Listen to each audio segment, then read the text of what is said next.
Muy buenos días, Alfonso, y buenos días al público que siempre te escucha.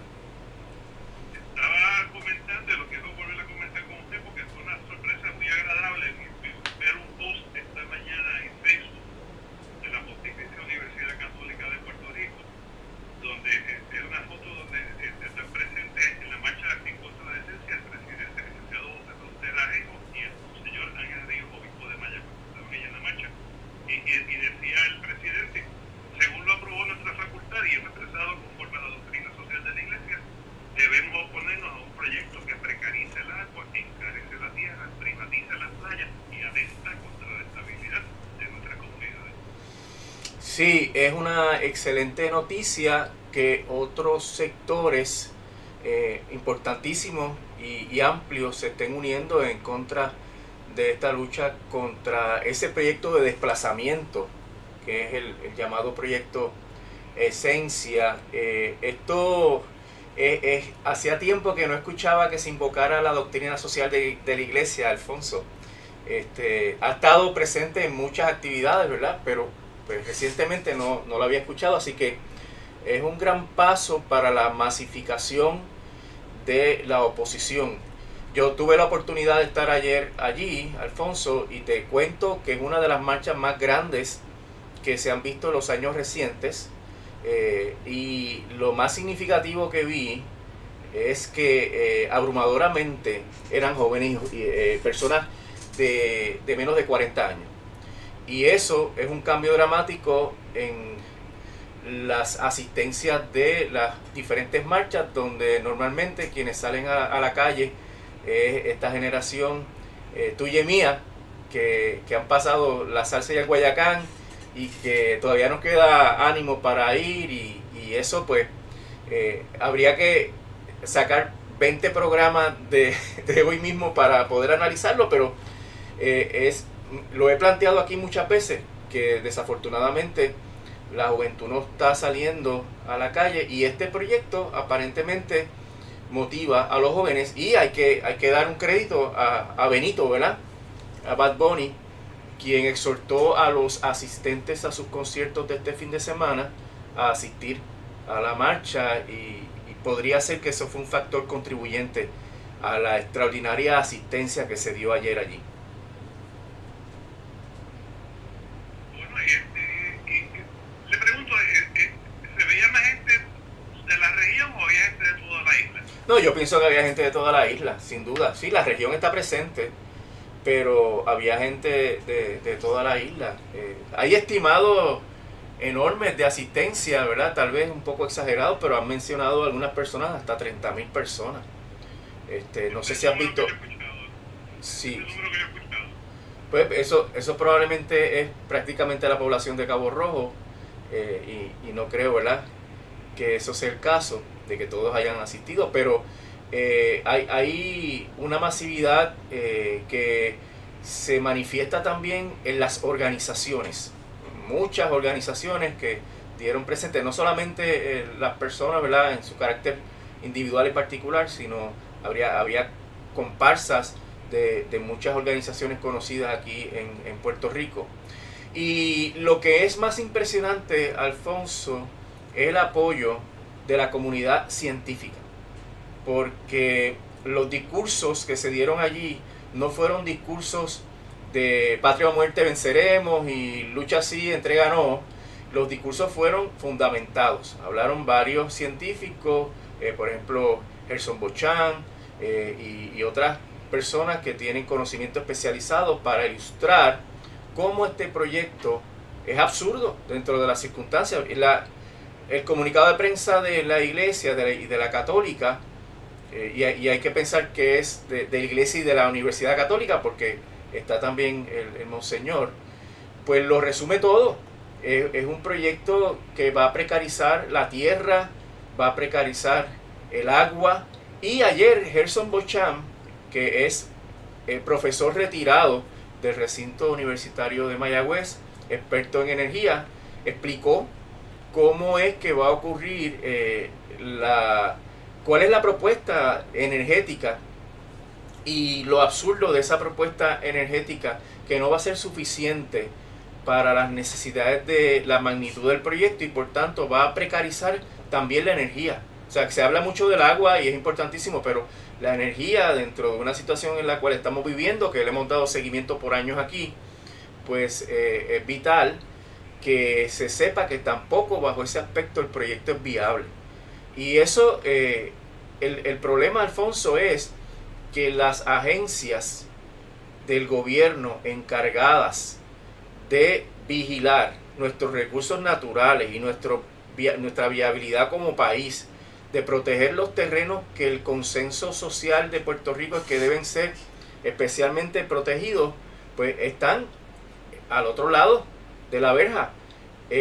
No solamente tienen una actitud permisiva, complaciente con todo lo que se hace en el proceso, con todos los disparates que dicen los documentos, porque han sido denunciados consistentemente las incongruencias y las medias verdades y las falsedades que dicen los documentos de los permisos, y las agencias no les importa, miran para el lado y siguen aprobando el proyecto, apoyados por la legislación antiambiente que ha ido aprobando esta administración, el tema de las costas, el tema de los suelos rústicos especialmente protegidos, el acelerar los procesos de permisos, y ese trámite de legalización de un proyecto absurdo no va a conducir a que el proyecto se construya si hay una oposición tan dramática a la construcción como la que se manifestó ayer.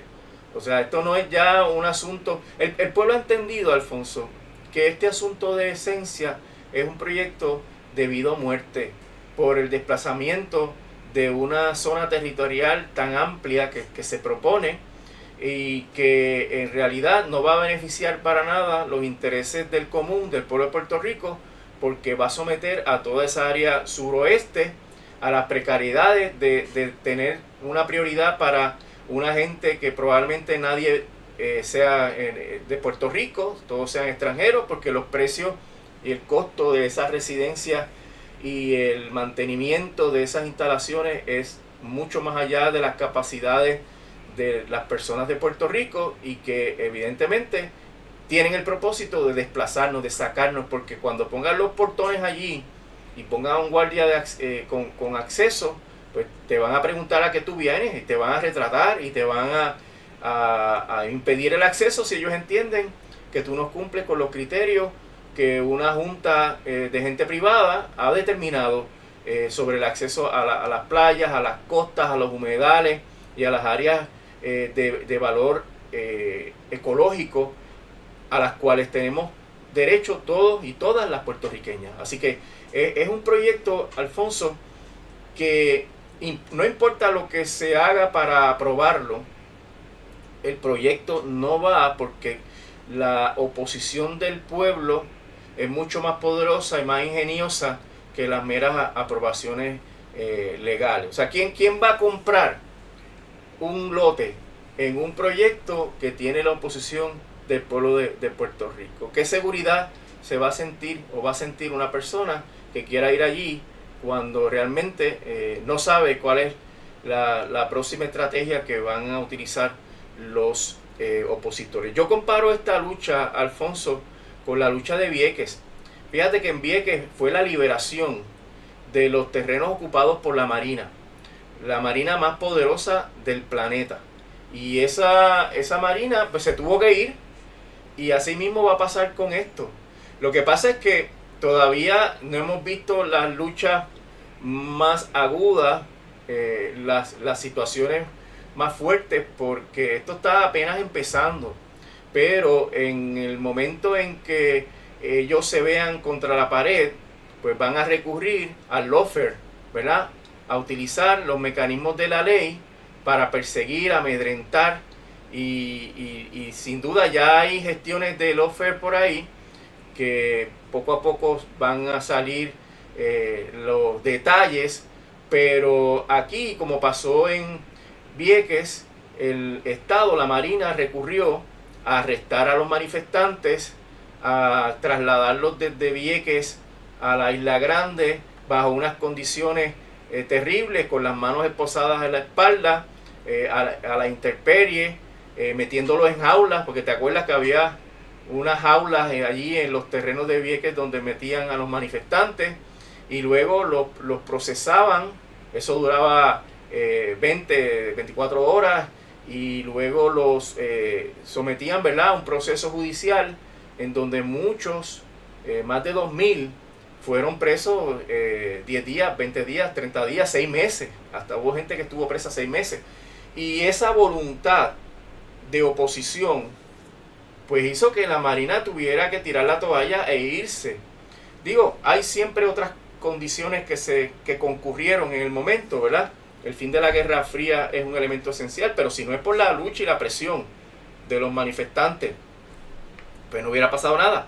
Y así yo visualizo esto, Alfonso, por la cantidad de gente. Bueno, tú recordarás la manifestación contra la Marina que se dio en el Expreso, que fue tal vez una de las más grandes, si no la más grande de la historia. Y eso fue en el área metropolitana, que todo el mundo da un paso y se monta en el carro y llega a la marcha. Aquí estamos en el extremo, ¿verdad?, al oeste, más lejos de todo el país, y aún así la gente se congregó. Así que esta lucha, Alfonso, va a pasar por diferentes etapas. Ahora están aprobando los permisos a toda carrera, están desoyendo los planteamientos que hacen los expertos, están ignorando las propias disposiciones legales, porque si no hay agua, pues tú no puedes dar un permiso.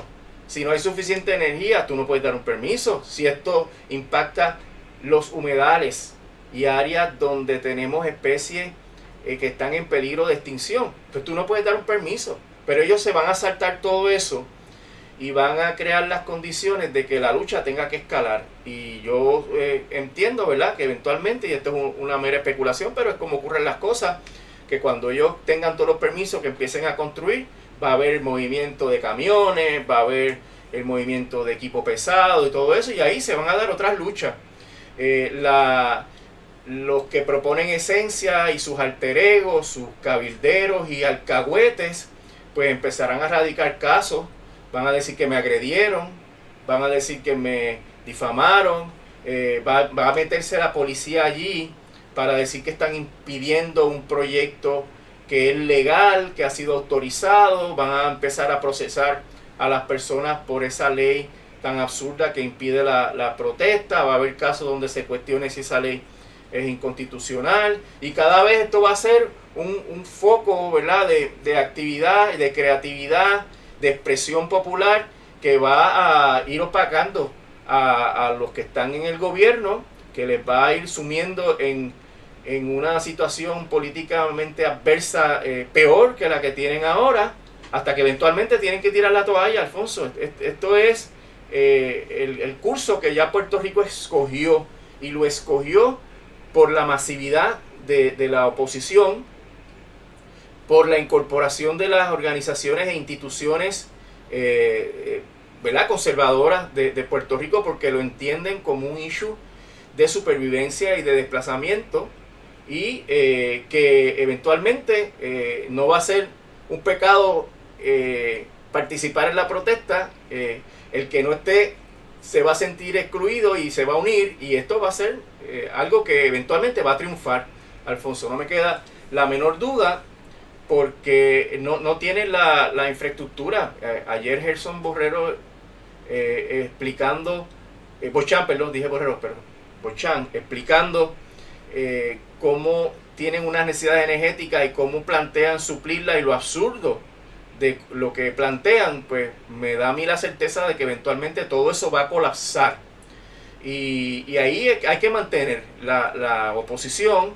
Esto es parte de todas las luchas que hay en el país por el desplazamiento, ¿no?, que hay, porque esto es los cascos urbanos, los lugares estratégicos de turismo, todo eso está ocurriendo a la misma vez, y eso es una lucha de supervivencia, porque como la asimilación fracasó, que se estuvo tratando por más de 100 años, ahora es, pues te saco, te tienes que ir porque destruyo tu país, destruyo tu sistema de energía, destruyo tu sistema de agua, te quedas sin agua y sin luz, y eventualmente no tienes trabajo tampoco, porque en un país donde no hay agua ni luz no hay crecimiento económico y te tienes que ir. Y como te vas, ese espacio que tú dejas, pues yo lo ocupo, yo se lo vendo a un extranjero o yo me mudo, y así estamos viendo un proyecto de desplazamiento como con el propósito de incorporarnos a Estados Unidos para siempre, per secula seculorum, no como estadidad, porque eso no lo quieren, pero manteniendo a Puerto Rico como un territorio no incorporado per secula seculorum, sin darle una solución al país. Y eso... Sí. Quiero volver brevemente, porque se ha hablado mucho del agua, pero lo de la electricidad me tiene que pensando, sí. Son casas, son hoteles que van a estar utilizando mucha electricidad. Sí, sí, son infraestructuras de mucho consumo. Entonces proponen una cantidad de megavatios de suplido de energía solar, que el profesor Bochán dice que es insuficiente totalmente, que eso no le va a dar ni para empezar.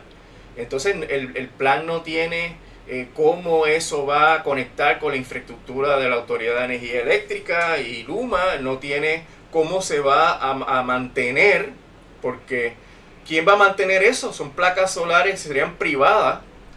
¿Qué relación económica tendría o de servicio tendría quien ponga las placas con los residentes allí? ¿Qué va a pasar cuando las placas pierdan su vida útil? ¿Quién las va a restituir? Habló de una inversión, Alfonso, para que te caigas para atrás, para la energía eléctrica de más de $300 millones. ¿Quién va a poner eso? Los inversionistas, los que compren. ¿Quién le va a dar mantenimiento? O sea, aquí hay toda una serie de problemas que los que están proponiendo, los alcahuetes de Esencia, los voceros en la radio y la televisión de Esencia, pues no saben que están empujando un muerto. Están empujando un muerto. Y esto va a costar, porque desafortunadamente cuesta sangre, sudor y lágrimas cuando se trata de imponer un proyecto de esa naturaleza que el pueblo no quiere. Y eso, pues la clase política, que es la que está detrás como alicate de esos intereses, pues tiene que pagar las consecuencias también.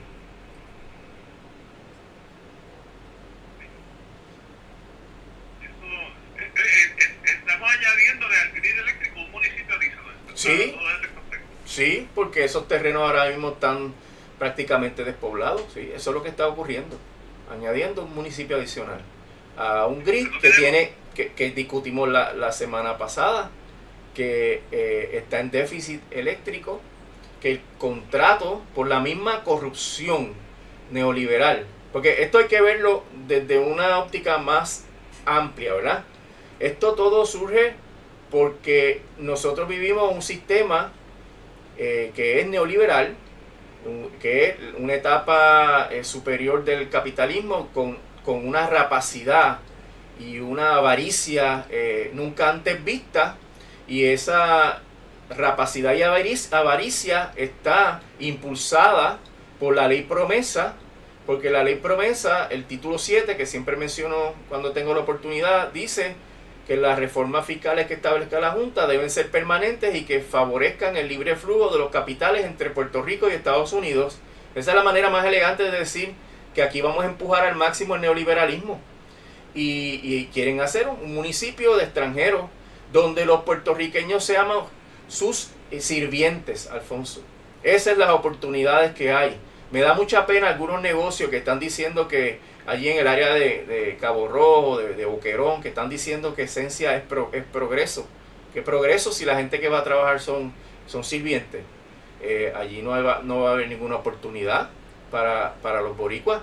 Y dentro de ese contexto, Alfonso, todo el andamiaje, desde la Junta de Control Fiscal, Promesa y el capital imperial norteamericano, está detrás de este tipo de proyectos de desplazamiento. Y eso es lo que estamos enfrentando. Pero como es un proyecto que no tiene ninguna viabilidad, ¿te acuerdas del gasoducto? En el gasoducto, un montón de profesionales y de firmas de consultoría le sacaron el vivir a la Autoridad de Energía Eléctrica, se enriquecieron y hasta Skanska, aquella compañía que iba a construir, le dieron 70 millones de pesos y los tubos se quedaron a lo largo de la servidumbre que estaban planificando para el gasoducto. Un montón de profesionales y de firmas de consultoría le sacaron el vivir a la Autoridad de Energía Eléctrica, se enriquecieron y hasta Skanska, aquella compañía que iba a construir, le dieron 70 millones de pesos y los tubos se quedaron a lo largo de la servidumbre que estaban planificando para el gasoducto. Pues este proyecto se parece al gasoducto en términos de que no es viable. Aquella declaración de impacto ambiental que se hizo para el gasoducto del norte, donde iban a pasar esa tubería por las montañas y por los lugares de lluvia y de los ríos, los riachuelos que hay por todo el centro de la isla, era un absurdo.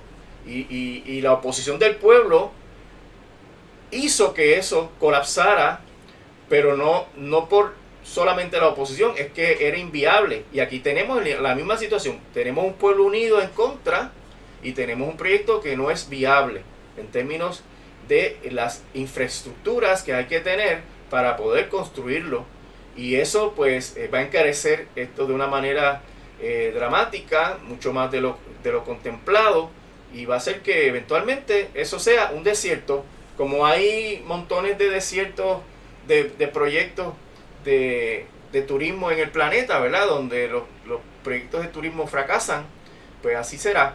Pero no podemos dejar que eso ocurra, que eso avance a esos niveles, Alfonso, aunque sepamos que se va a escocotar. No lo podemos dejar porque el daño que ocasionan al ambiente, las construcciones inoficiosas que se van a hacer en esa dirección, van a ser luego un problema que vamos a tener que gastar dinero para remover, para limpiar, para mitigar, para corregir el daño que ellos van a hacer. Así que esto es algo que hay que evitarlo sí o sí, y estoy confiado que ese es el resultado que se va a obtener. Licenciado, muchísimas gracias. Que tenga un bonito día. Como Alfonso, que esté bien, que pase buen día.